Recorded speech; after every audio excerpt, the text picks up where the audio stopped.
share with you that the doors are now open to apply for my 6-month coaching program, the Business Alchemy Circle, for women entrepreneurs who are ready to grow their businesses to create consistent 6 to 8K months. This program is going to be a perfect fit for you if you've been in business for 1 to 3 years and you are really ready to receive the support, the sisterhood, the strategy, the systems, all of the things from a soulful lens to grow your business in a way that feels in alignment with your purpose, your mission, your passion, and your aliveness. So come on over to emilycastle.com. There you can find the application as well as more information about the Business Alchemy Circle program. We begin the first week of March and I can't wait to welcome you in. We still have a few spots left, so head on over to my website, emilycastle.com, and apply now so we can get a call on the schedule and make sure it's the right fit for you. I can't wait to talk with you, and I can't wait to share more details about this amazing experience for you. And I can't wait to help you grow your business and get some things moving and grooving. Now on to today's episode. Welcome to Sexy Soulful Success, the podcast for women leaders who are ready to transition from exhausted hustle to enlivened flow in their businesses and beyond. I'm your host, Emily Castle, leadership and business coach for ambitious, high-achieving women entrepreneurs. We will be hearing real behind-the-scenes stories, inspiring words of wisdom, and actionable strategies from women who are creating their empires with sexy confidence, soulful alignment, and an abundant mindset for success. You'll also hear shorter solo episodes from me to help you launch, grow, and scale your business by working smarter, not harder. Plus, you'll have the opportunity to listen in as I coach real women leaders from our community about challenges and burning questions in their businesses. My mission is to help you walk away feeling more confident in your own journey, free to embrace and express your innate feminine wisdom in all you do, ready to deliver your unique contribution to the world, and inspired to take the necessary action to grow your impact and income through your business. Let's dive into today's episode.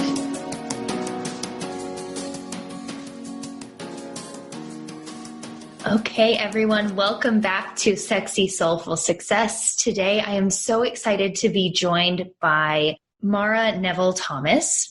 And I have a question for you before we dive in. So have you ever found yourself feeling super frustrated by seemingly endless interruptions throughout your workday, or maybe you wish that you and your team could get more important work done throughout the course of a day, or maybe you just feel like you could use some strategies to improve accountability within your team, your organization, or even for yourself? So if you answered yes, or if you're feeling a yes to any of those questions, then I want to just let you know you're in the right place today, because Maura Nevel Thomas has studied productivity and work-life balance for more than 2 decades, and she's the most widely cited authority on attention management. She was named a top leadership speaker for 2018 in Inc. magazine, and she's a staple in business media, including regular contributions to the Harvard Business Review. When not working, you might find her sticking her feet in an ocean, getting inspiration from her 3-legged dog, Elliot, or pretending to exercise. She sounds like me. Helping us today to become empowered over our productivity. Please welcome award-winning speaker, international trainer, and lover of stories with happy endings, Maura Nevel Thomas. Thank you for being here, love.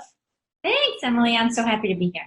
I'm so happy to be here too. And I was telling you before we started, for those of you who might be watching this on video, I have Maura's book and she has it behind her appropriately. But I read this book. I actually read this book on a train because it was easy and light enough to put in my bag. Honestly, I was like, oh, what can I read? And I wanted to actually feel a sense of accomplishment before the end of this long train ride to feel like I finished something for once. And this book was absolutely amazing. I highly recommend reading it. It's called Attention Management: How to Create Success and Gain Productivity Every Day. Maura, welcome to the show. And can you just share a little bit about the work that you've been doing for the past 20 years in this field of attention management and what that really means?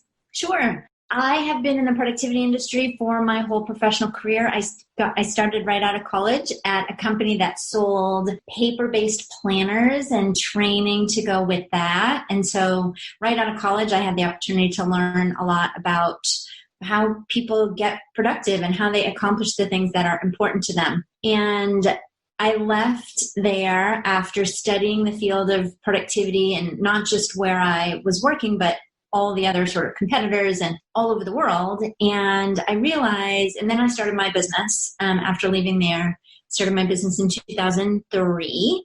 And around 2009, as I was, continued my studies and my businesses around productivity, and as I was continuing my research and my studies, I really just started getting a little frustrated, because when I told people what I did around productivity, they would say, oh, you help people with time management.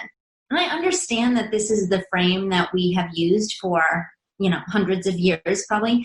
But the truth is we can't really manage time, right? Time marches on no matter what we do. And even when I ask people, what does it mean to you to manage time? It comes down to, well, I make appointments with myself on my calendar. Mm-hmm. And so to me, those two things were problems, because number one, we can't manage time. And number two, the first person you're going to break an appointment with is yourself. So true. Right. And not being able to manage anything that's actually outside of ourselves as much as what's within us. Right. And I think that's a really important thing that you just brought up, and that sort of pinged me in a certain way too, because I think a lot of times we think we have this illusion that we have control over absolutely way more than we realistically do. And what we do have control over is how we show up and what we're taking responsibility for, and how we are managing ourselves, not so much the external factors in our environment or in our reality or in our work, right? Exactly. And the truth is, everybody gets the same 24 hours in a day. Lack of time is not our problem. I think really what our problem is distraction. And if our problem is distraction, then you can't solve distraction with a time management solution, right? The answer to distraction is attention. Mm-hmm. And so I realized what we need to be thinking about as the path to productivity, to achieving the things that are most important to us, that path is attention management, not time management. I started writing about that 10 or so years ago, and Wow. Was anyone talking about that before you sort of came up with this? Because it sounds like a very original revelation that you had, that an idea sort of was like, oh, here, this one's for you, take it and run with it. Yeah. I mean, I'm sure that somebody somewhere did. And there was a lot of work that I read around the attention economy. And I think some people were even starting to quote, or maybe it was me, I don't remember, but the attention age, right? But most of the writing up until that point had been about advice to businesses about the fact that it's getting harder to get the attention of your prospects in your target market. How businesses should understand the attention economy and change their approach as a result. And that made me think, well, great, as a business owner, I need to understand that. But as a person, I need to recognize that the world is conspiring to steal our attention. And so what is going to be our defense against that? Mm-hmm. Oh, this is so good. I was listening to another podcast at some point, and I don't remember which one it was or what the conversation exactly was or who it was with, but I remember someone sharing that, Steve Jobs or not Steve Jobs, who am I thinking of? All the big names in tech who have children are very much limit their technology consumption and their amount of time spent on an iPad and all of the devices. They are no, you can't be on here all day, every day, because they actually recognize the impact, right? The negative impact that can come from that, where we aren't really living fully in our daily lives. We aren't being present. We aren't actually open to the things that are coming to us. We're not as creative, all these things. And yet the rest of the world, right, hasn't quite caught up to that. And it's interesting to me to know that the people who are creating the things that are stealing our attention are very much concerned about the people that they love not over consuming and having boundaries around that and managing their attention, whether that's what they call it or not, right? For sure. And I find it interesting when people, sort of at the top of their career, CEOs and senior leaders at these huge companies, they have a certain opportunity that maybe a lot of other people don't have to be like, oh, I'm not going to answer my email and I'm just going to answer my phone. And a lot of us don't have that luxury all the time. But what I think it's really important for people to recognize, people at all levels, self-employed, right, entrepreneurs, small business owners, people who have jobs, whatever level you're at in the organization, you still get to exert some control over your attention. And in fact, you have to, because if not you, then who, right? Yes. You'll end up just blowing in the breeze of reaction all the time, and everyone else will end up determining your life instead of you being able to live a life of choice. Right. So that's really the difference. And I love this distinction too between like living a life of intention and actually creating intentional results versus sort of being in default mode, survival mode, reactive, putting out fires every day, being really, really task oriented versus more visionary and able to actually hold a bigger picture plan for your life and for what's happening on a daily basis so that you can actually fill your time with what's most supportive, fulfilling, joyful, exciting, leads to the actual results that you want to create, right? Exactly. And we do need that deep thinking time for sure. But even when we're doing tasks, whether they're big, important tasks or routine tasks, we will get them done faster and better if we just do them and eliminate all the distractions. What I tell people, especially people in maybe lower levels of an organization who feel like I can't ignore my email, what I tell them is check your email as often as you feel like you need to. Just do it in between other things, not during other things. Right? Do the thing. Devote your whole attention to it for 20 minutes, 30 minutes, 45 minutes, however long it takes. Devote your full self to it. Marshal all your resources. Get that thing done. Do it well. And then check your email. Your voicemail and all of your other communication channels, right? Yeah, that's so interesting. If you alternate your day like that, right? Task, communication, task, communication, task, communication. Then in my experience, my clients end up feeling like their days are more satisfying and like they were more accomplished and they did things well and they were able to really apply themselves. I call it unleashing your genius in the book. So what is the feeling, like how do you know, for anyone listening, like what is the sign or the symptom, maybe we might call it, of knowing that you aren't properly or optimally managing your attention throughout the day? Yeah. Well, the only way to really manage your attention first is that you have to control your environment and you have to control your technology. Those are the first two things, because then, we have the third problem, which is our own spinning brains, but we can't get a hold on that until we manage our environment and our technology. So, for example, if you work in an office where it's very loud, or going to sort of drop in on you all the time, then you need to find some signal that says, please do not disturb right now. And I understand you can't, whether it's a sign or headphones, I understand you can't leave that sign up all day, every day, but maybe you could put it up for 30 minutes every hour, and then the other 30 minutes you're available. Or, I don't know, maybe it's 1 hour a few times a day. I don't know, the frequency and the duration is going to vary depending on you and what kind of job you have. But you have to give your colleagues that message, please don't interrupt me, because no matter how focused you are on whatever you're doing, I call it brain power momentum, right? No matter how much brain power momentum you've built up, as soon as somebody says, hey, Emily, you got a minute? Right? Yes. All that focus, all that concentration, all that brain power momentum is gone. And so you want to prevent that. Hey, do you have a minute? Would you mind if I talk to you? Well, you've already blown my focus, so you might as well, right? Right. You want to prevent that interruption. So controlling your environment. Then the second key is controlling your technology, right? Because the messages are never going to stop coming in, right? People are not going to stop emailing, calling, texting, instant messaging you, whatever. And you can't you can't tell people when to do that or when not to do that, but you can determine when those things are allowed to interrupt you. So putting your phone on silent, do not disturb, without vibrate, silent without vibrate, right? Turning off all the push notifications and shutting off those dings and alerts and preview screens about your email, all that stuff. If you don't take control of your technology absolutely runs your life on purpose, right? As you mentioned earlier, they are designed that way on purpose. Mm-hmm. So you have to take control of your technology. Once you do those two things, then you can start to recognize when we are interrupting ourselves.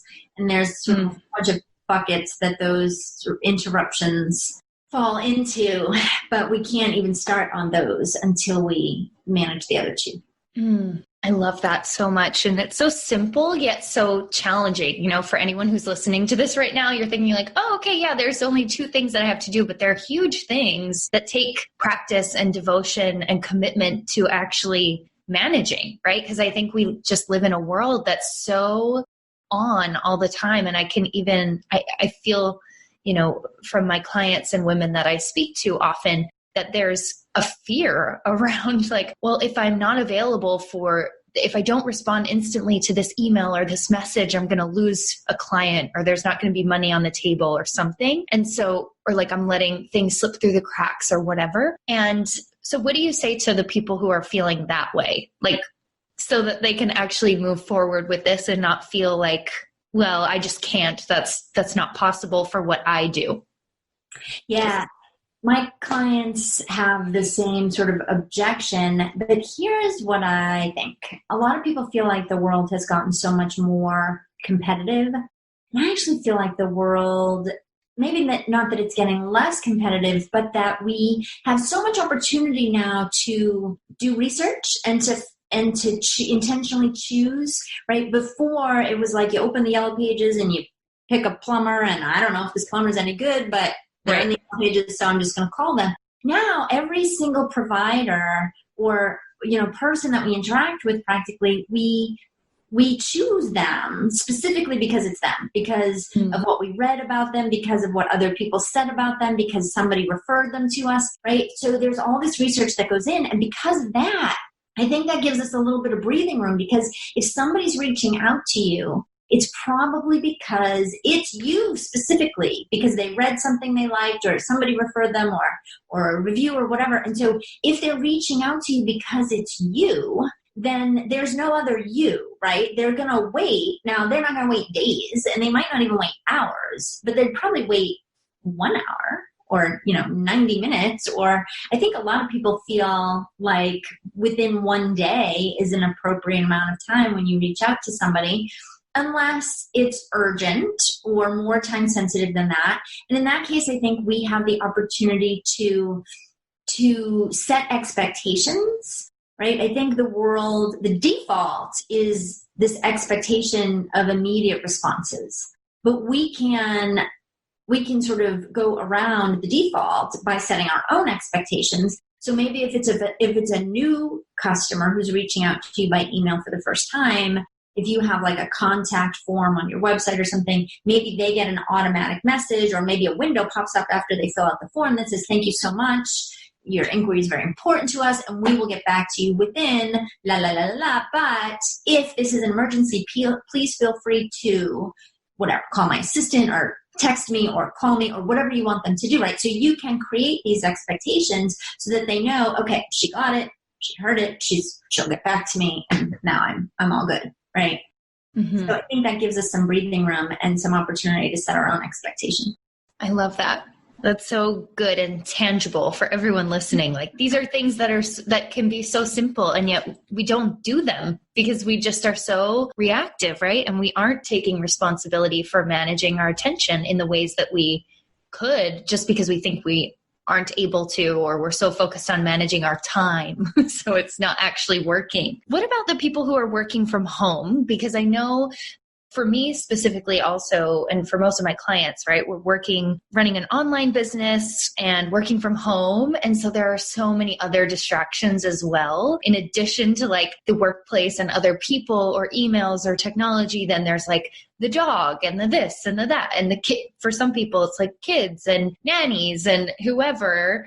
And then like 10 different social media platforms. So for the people who are working from home who maybe have, I don't know, you would probably know better than I would if they actually have more distractions, or if that is just like across the board, everyone could have that many distractions. But for those of us who feel like maybe we have very many more distractions, how do we make those choices that are necessary to actually like reel it in and get focused on what's actually important? Yeah, I think really it's not about where we work. I think it's really about how we work. Yes, love that.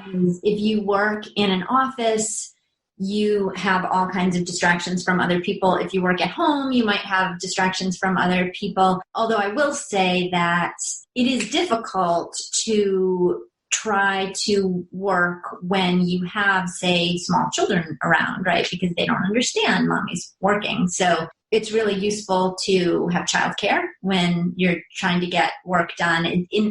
Instead of doing both halfway, well, you know, my child is playing in the other room, and so maybe I can get a little bit of work done, but you never know when they're going to, you know, fall down or hurt themselves or call out to you or whatever it is. You end up doing both things, right? Parenting and working halfway and staying one thing well. So getting childcare, or when your kids are asleep, or when they are at a friend's house, or that kind of thing. So doing one thing at a time, to me, is, I think, really the key. Mm-hmm. But then setting those expectations. This is work time. This is mommy time, right? Mm-hmm. Oh, that's so important. And I feel like a lot of women that I speak to almost feel like they don't quite have permission to do that, right? There's a whole other layer of that that's like hard for so many people, because we feel like, well, if I'm here, then I should be momming, or I should, you know, it's almost like they feel guilty for putting time and energy into themselves or into their businesses, when really that's the thing that's going to make you such a better parent, when you're able to be fully there, because you're fulfilled. You're coming to it from a totally different place energetically and emotionally and mentally, right? And so interesting. An example for your kids, right? That mom can work and be a professional and has important responsibilities and Yeah, it's such an interesting, I don't know if you see that a lot in your work with your people, but I know for me, I see a lot of layers of this equation with working moms. And it's almost like we forget, because of all the conditioning, that that's the most important thing, is setting a new example, trailblazing a new path for what's possible for women, for working women, for mothers, working moms, whatever, at any point within that spectrum. Like, the most important thing is that you're living the life that you want to live and making an impact and feeling really fulfilled, so that your kids see that and pick up on it, because they're more apt to actually see or like do what they're seeing modeled versus what you're telling them. Right. And that is so important. And now I'm not trying to minimize this in any way. Moms have a tough job for sure. Mm-hmm. And you're right. The societal conditioning about what to expect and how moms should behave or shouldn't behave, it's a real challenge. I also think that your point about kids do what they see is so important, because when you are trying to, thinking that you're going to be there for your kids, but you also have your phone in your hand or your laptop open, kids know when we're not paying attention to them, right? Everyone knows when we're not paying attention to them. Babies know when we're not paying attention to them. Adults, everybody knows. Even if you're on the phone with somebody, you know when they're not paying attention to you. It's a thing that we know as humans. And so trying to pretend that we're paying attention while we actually split our attention between, playing with our child and trying to answer the email, we're not fooling anybody. And I think in some ways it can make kids feel like they have to compete for your attention with your device.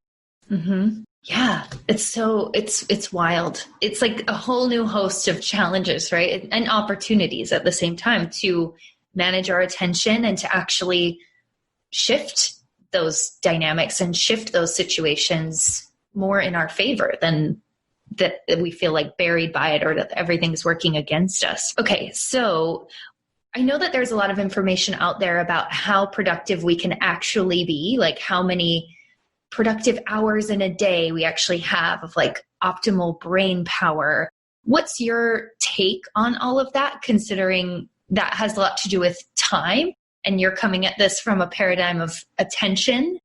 I'm just curious what you've found either in your research or with your personal experience with clients and yourself. Absolutely. And it's really hard to say hard and fast rules because everyone is different. Every day is different, right? It depends on how well did you sleep and how much water have you had to drink today and did you eat well and all of that kind of stuff. It also depends on what kind of work you're doing. Is it very intensive work? Is it very creative work? Is it very linear kind of work? So in terms of, how much work we can do, the studies that I have seen show that after about 50 hours, our productivity really starts to go down. And if you're checking your email from your phone on a Saturday afternoon, that counts towards those hours, right? Mm-hmm. It's about 50 hours, and after about 55 hours, productivity. And so, people ask me a lot about work-life balance and, it's not work-life balance, it's work-life integration, and it's, all of these other words, right? In some ways, I think it's a matter of semantics. It is great that we can, like flex time, to me, sounds like work-life integration, right? Flex time is great. But to me, work-life balance means don't work too much. Right? Don't work to the exclusion of other things and balance out your life with other things. Even if you love your job, even if you get motivated by your job, even if you're so unbelievably passionate about your job, it's still going to be better for you and better for your job, better for your work, whatever that is, if you also take time to read books and go out with friends and have conversations and see movies and develop an interest in, hobbies and, learn a language and travel and like do all this and spend time with your family, like do other things, then you will create new neural pathways in your brain that will make you more creative, which will make you better when you come back to work. Mm-hmm. So I think that idea that work-life balance isn't a thing is ridiculous. It's absolutely a really critical thing. Mm-hmm. Yeah. And it's also like you said, semantics. There's so many different terms and so much different language for basically the same thing. So you're saying that when we actually take time away from our work and the subject and the topic of our work as well, and go do things that make us a more fulfilled human being outside of work, that we're even more creative and interesting and have a better perspective perhaps and feel more quote unquote productive when we come back to our actual work than if we were to just like muscle it out, And why is that? So you said 50 hours a week is like our max productivity, and then beyond 55 or at 55, it starts to really like go down.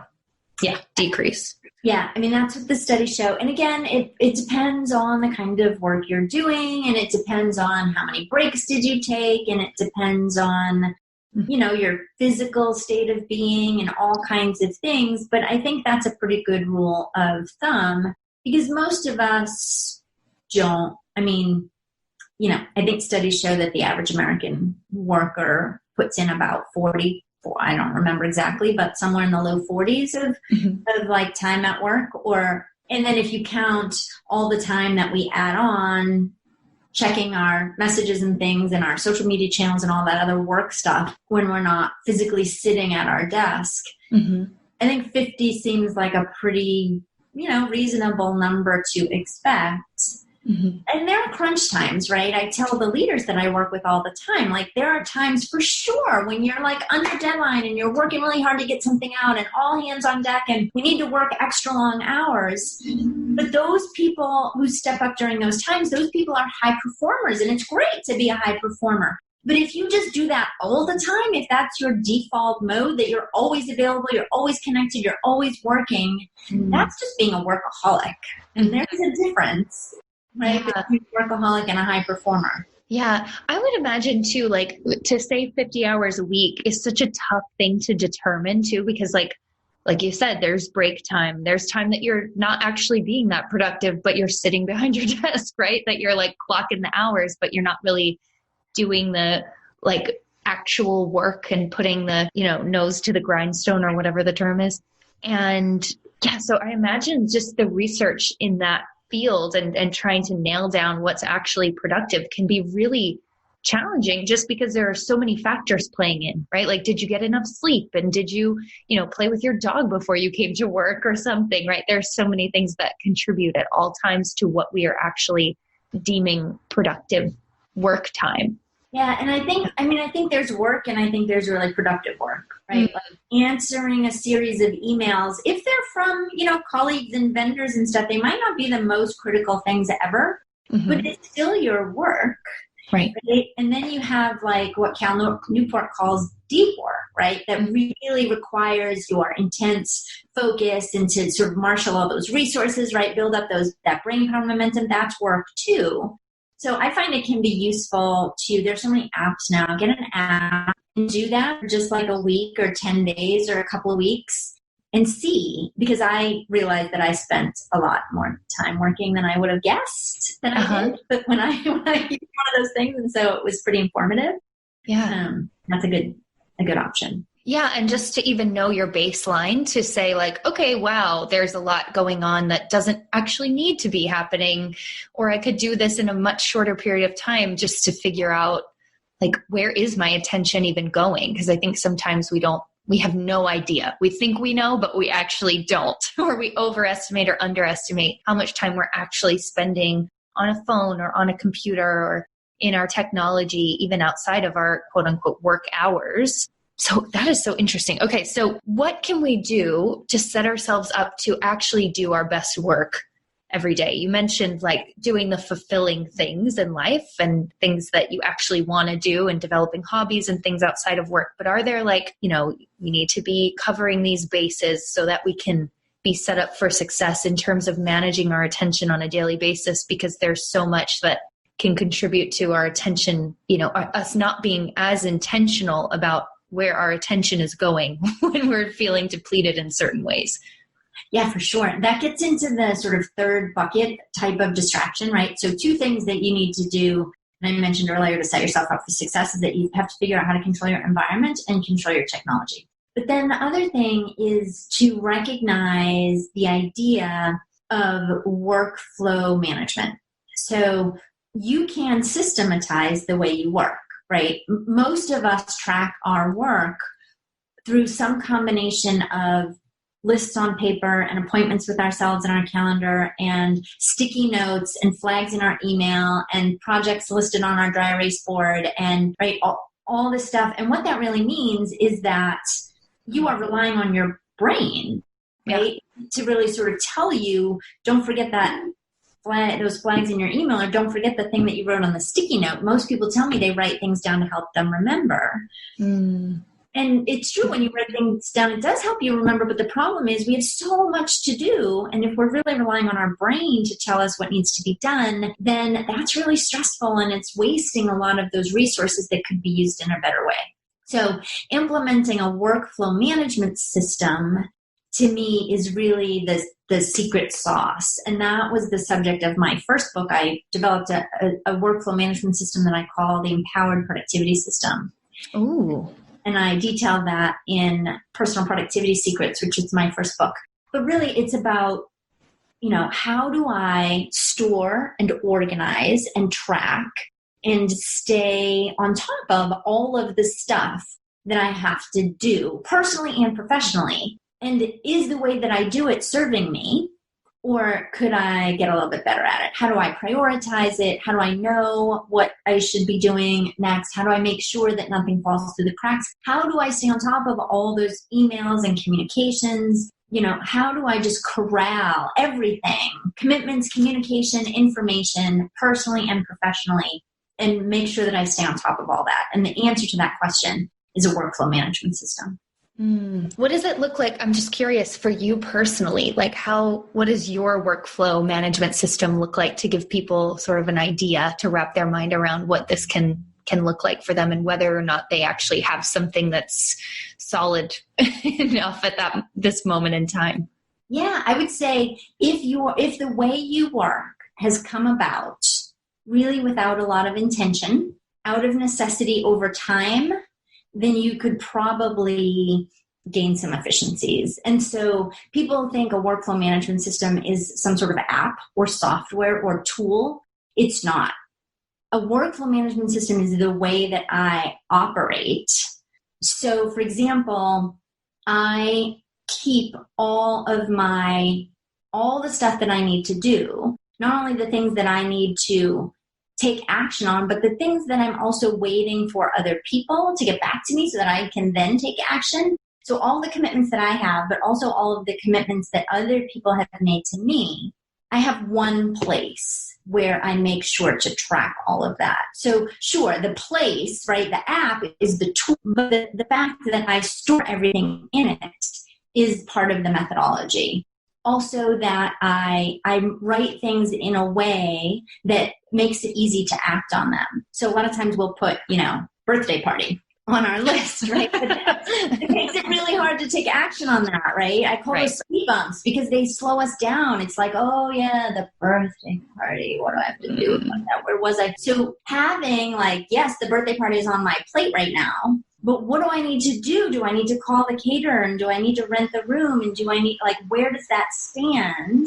Mm-hmm. Having all those pieces identified and prioritized in my list, the way that I stay on top of all of my emails. So the fact that I make time in my days to make sure that I'm staying on top of my messages instead of how most people do it, which is what I call skim and skip, right? I'm just going to look at my email all the time. And if I can answer quickly or delete it quickly, then I'll deal with it. And otherwise I'll get back to it later.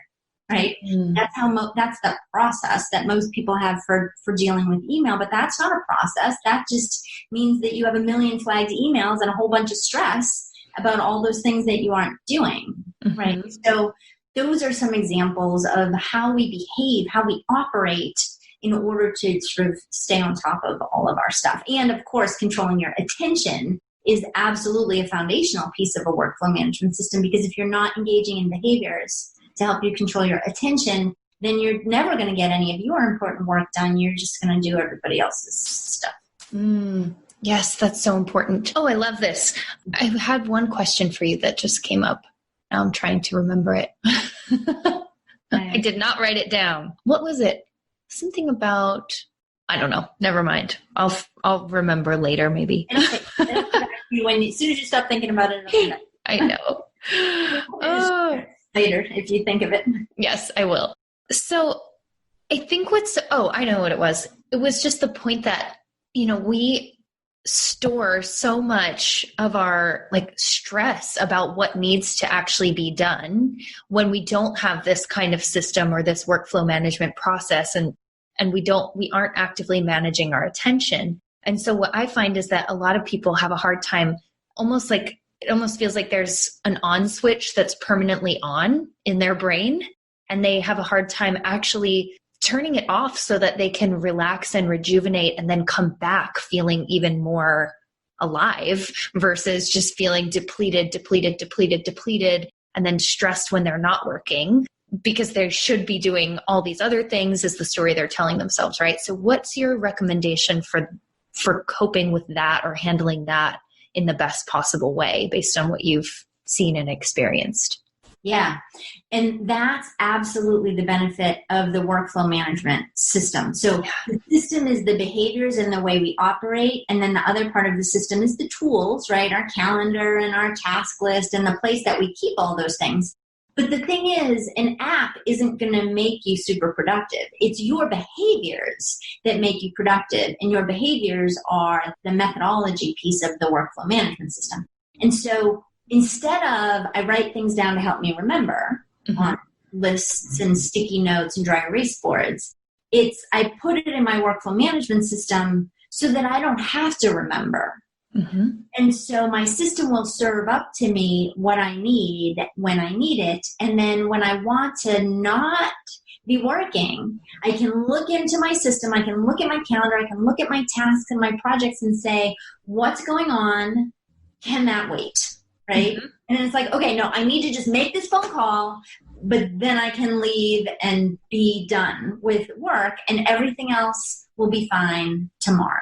Mm-hmm. Without a workflow management system, you can't really know that because it's like, let me scroll through every email that I've flagged and read all the lists that I've written down and check all my voicemails and check in on everything. And then maybe if all of that is handled, then I can leave. Mm-hmm. But that's never going to happen because every time you do that, you're like, oh no, I got to do that. And I got to do that. And I got to do that. And I got to do that. So yes, it's such a stressful way. And it feels like that's what really leads to burnout for most people, right? Is that they can't turn it off and actually come back refreshed. And then there's just more on top of more on top of more to actually do. Oy, yes, I love that. And I think it's so important that we remember that piece about having this like workflow management system, because I like to use personally Asana as a tool. Is that what you use, or what's your favorite tool? No, my favorite task list, well, they're different though. My favorite task list tool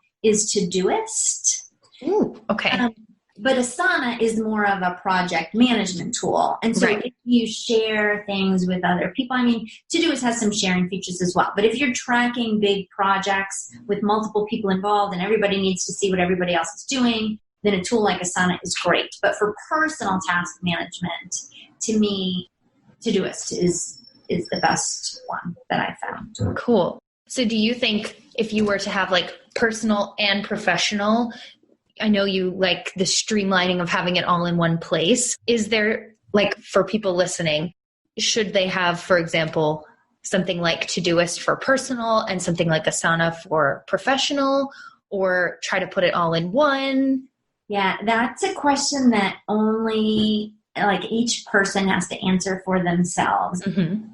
I mean, I think the bottom line is that definitely if you only have one list to manage instead of two lists to manage, then it's going to be more efficient and easier. Mm-hmm. But some people for sure have good reasons for saying, you know, I don't want to put my personal stuff in with my work stuff. But for people who are self-employed, absolutely. I mean, there's part of a workflow management system is the way that you categorize your actions, right? And so personal and professional isn't necessarily the best way to categorize, because sometimes, especially when we're self-employed, we can't really see the line between personal and professional. I like to categorize based on type of action. Mm. So if it's something that I can just sit down and do it, it goes on a list that I call next actions. And whether that's business or personal doesn't seem to matter to me, because even if I went to, I work it from home, but even if I went to an office, if a thing that I had to do was make a doctor's appointment, I'm probably going to do that from work. Yeah. So I would want that on my next action list, right? Mm-hmm. The one that I look at work. Now, if I went to an office, I might want a list of things that I could only physically do when I'm home. So I do have a home list, but that's not personal. It's just, what can I only physically do when I'm at my house? Mm. Because I don't want to look at those when I'm at the office, because there's nothing I can do about them when I'm at the office. So categories are a really important part of a workflow management system. Oh, I love this. And so for people who are like, oh my God, this sounds amazing. How do I learn more about how to actually categorize properly for my life and what I have going on? They can find that in your other book, correct? They can, or they can just go to my website, maurathomas.com, and search for workflow management. There's a ton of articles about it. But yes, the step-by-step laid out process is in my book, Personal Productivity Secrets. Awesome. I love this so much. Great. Okay, well, where can I know you just said it, but where can everyone find you? Where would you like them to connect with you most? Yes, maurathomas.com, MAURA. Mm-hmm. is probably the best place. You can, there's probably 250 articles on my blog that people can use the search feature, and so get a ton of resources for free. All of my books come in all formats, and details about those are available there. And when I publish articles, I write for Forbes and Harvard Business Review and some other stuff. And so if you want to be notified about that, you can find out that there. But yeah, maurathomas.com is the place. Awesome.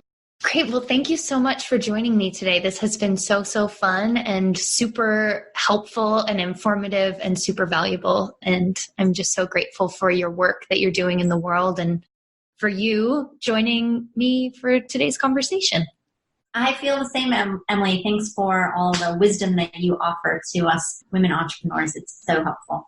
Thank you. And thank you everyone for tuning in. I can't wait to hear your thoughts about this episode and can't wait to hear what your next steps are for figuring out your attention management and workflow management process. And thank you again, Maura, and I will talk to you all next week on our next episode.